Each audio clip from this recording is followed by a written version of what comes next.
And I ain't into like two rappers beefing. Like, don't mix me with it. Why? If somebody died, I'm gonna pick a side. For real. If somebody died, I'm gonna pick a side. Other than that, don't mix me with that.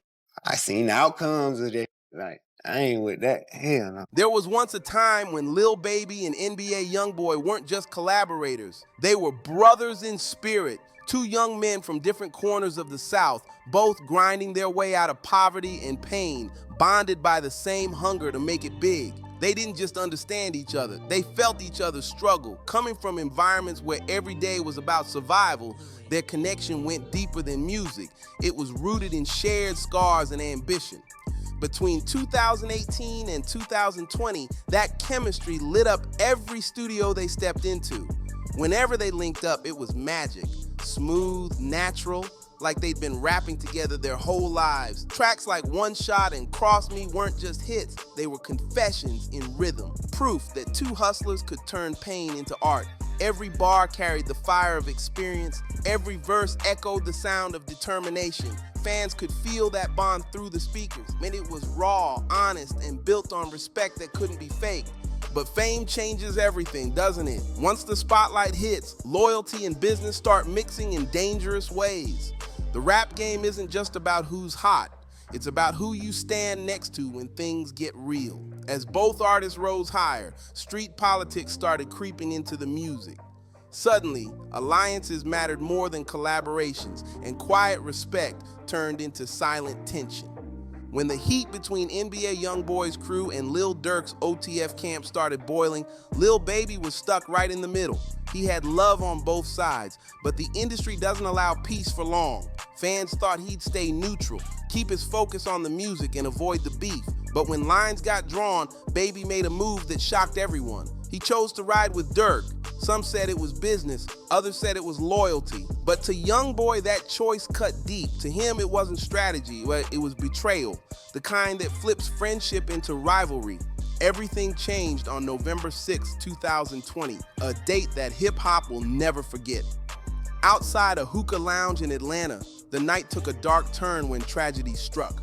King Von, Lil Durk's right-hand man and one of the brightest young voices in the game, was shot and killed.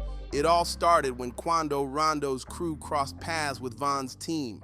What began as a heated confrontation turned chaotic within seconds. Then, in one heartbreaking moment, Lil Tim, a known associate of Rondo, allegedly pulled the trigger, ending Von's life and sparking one of the most painful feuds in modern rap history.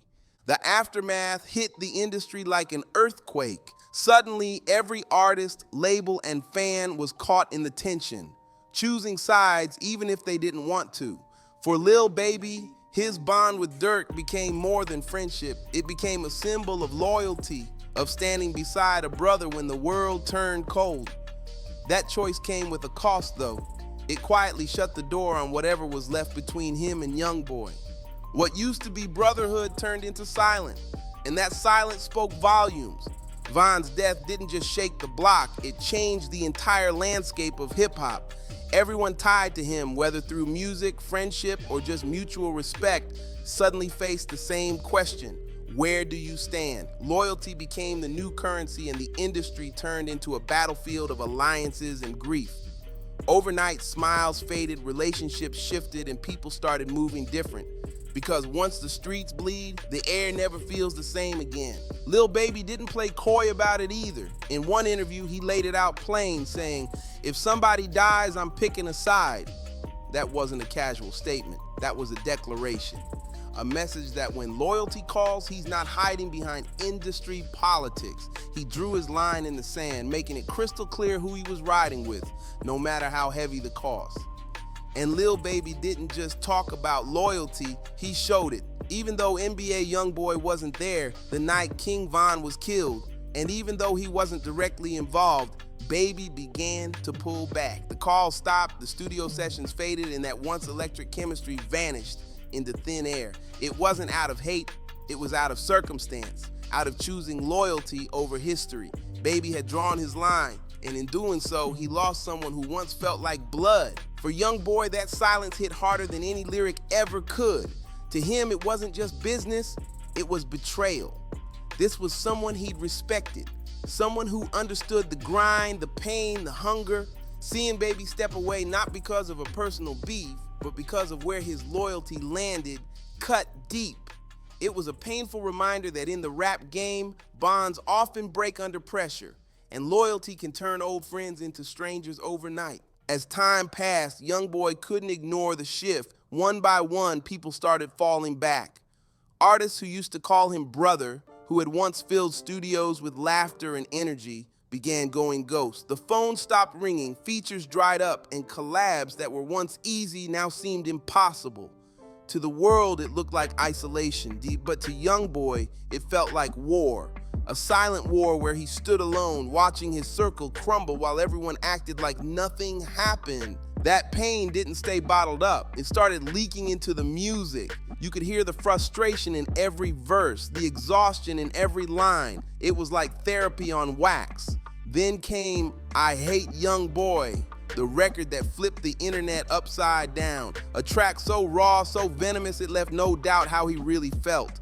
It wasn't just a shot at Lil Durk, it was a full-on declaration against anyone he believed turned their back on him. Lil Baby's name wasn't spoken, but the message was loud and clear.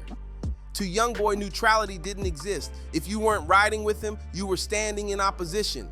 The song wasn't just rage, it was heartbreak wrapped in aggression, pain disguised as defiance. Every bar dripped with the emotion of someone who felt abandoned by the same world he helped energize.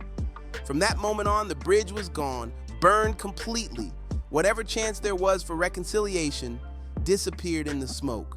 For NBA YoungBoy, that track wasn't just music. It was closure, the sound of a man deciding he didn't need anyone's loyalty but his own. You can get like, and I ain't into like two rappers beefing.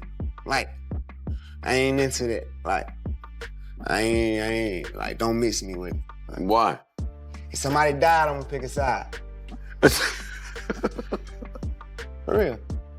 If somebody died, I'm gonna pick a side. Other than that, don't mix me with that shit. That makes sense. Yeah. I get it. Fast forward to now, and it feels like history's spinning the block again. The same alliances, the same silent tension, just dressed in new circumstances. The rap game's always had seasons, and right now, the temperature's shifting once more. With Lil Durk reportedly under serious federal pressure, the loyalty around him is starting to tremble. What once looked like an unbreakable bond inside OTF is beginning to crack under the weight of uncertainty. People who proudly screamed OTF forever are suddenly quiet, keeping their distance until they see how the storm plays out. And while that silence spreads, something surprising is creeping through the scene. The same artists who once fired shots at NBA YoungBoy, who went out of their way to avoid him, are now sliding back into his orbit. They're not saying it loud, but they're saying something. A like here, a follow there, maybe a comment under a post, small moves that speak volumes. Fans see it instantly because in hip-hop, those subtle gestures are their own kind of language. No apologies needed. A cosign emoji says it all. But the biggest shock, Lil Baby, the same man who once stood shoulder to shoulder with Durk, repping OTF like family, is now being spotted interacting with YoungBoy online again. Likes, emojis, even subtle nods that say, "Yeah, I see you." To outsiders, it might look like nothing, but for fans who've watched this saga from day one, those tiny actions feel huge. Some believe Baby's trying to rebuild what was lost, to patch up a broken bond before it's too late. Others think he's just reading the room, moving strategically now that Durk's situation isn't as strong as before. This shift reveals something deeper than just friendship or beef. It's about the real meaning of loyalty in modern hip-hop. Out in the streets, loyalty means standing by your people through thick and thin, through wins, losses, and even indictments. It's about principles, not convenience. But in the industry, loyalty bends with the momentum. It follows whoever's trending, whoever's got the next hit, whoever's name is lighting up the charts. When Durk was free, thriving, and running the summer, it made perfect sense to stand beside him. He was untouchable. The voice of consistency, the face of survival, the man who couldn't lose. Now with the tables turning and uncertainty clouding the game, everyone's watching closely, wondering who's real, who's calculated, and who's next to switch sides. The loyalty lines are blurring once again, proving that in hip-hop, it's not just about who you came up with, it's about who's still standing when the pressure hits. Now, with the lights dimming and legal heat closing in, the same alliances that once looked unbreakable are starting to tremble. What used to be loyalty now looks like survival mode. It's not that people suddenly stopped caring, it's that in this game, loyalty comes with an expiration date. When things get rough, everyone starts protecting their own name, their own bag, their own image. And as always, when the tables turn, the mask starts slipping. Quick, from the outside, Lil Baby's latest moves look like pure strategy. A man protecting his brand, his future, and his network in a business where one wrong move can cost millions.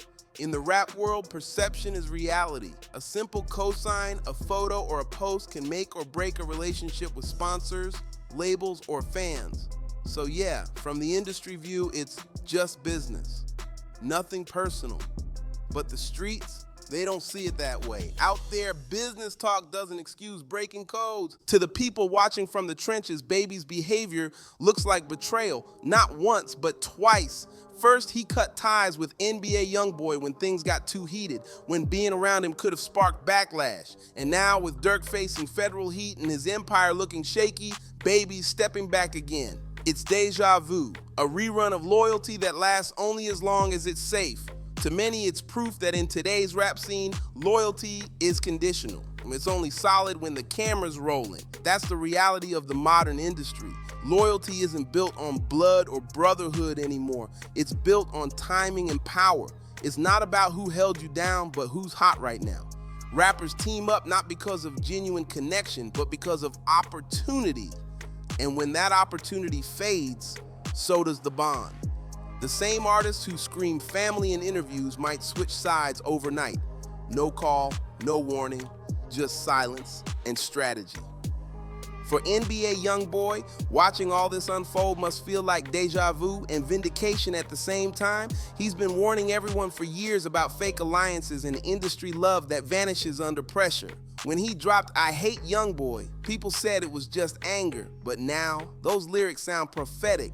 The same artists who once threw shade at him are now slowly spinning back, trying to get back in his orbit. And the irony, he doesn't even have to reach out. They're coming to him. Now the power dynamics flipped. The same isolation that once made YoungBoy the outsider has turned him into the one holding all the cards. The industry that once painted him as too wild or too unpredictable is suddenly creeping back with subtle peace signs and quiet nods. But this time, he's standing firm, watching the chaos play out without saying a word, because now he knows, he's seen how loyalty shifts when the lights fade. That's the truth about hip-hop. No matter how much money's on the table or how bright the fame shines, real loyalty never changes. It doesn't fade when things get dark, and it doesn't break when the pressure hits. The fake ones always reveal themselves. Maybe not right away, but eventually they always do. And that's where the story sits today. A cycle of loyalty, betrayal, and survival in a game that never sleeps. The stage may change, the names may switch, but the lesson stays the same. Loyalty is loud when it's convenient, but quiet when it counts. And so what do you think? Is this just smart business or another case of loyalty turning into strategy? Drop your thoughts below, hit that like, subscribe, share, and comment, and we'll see you on the next one.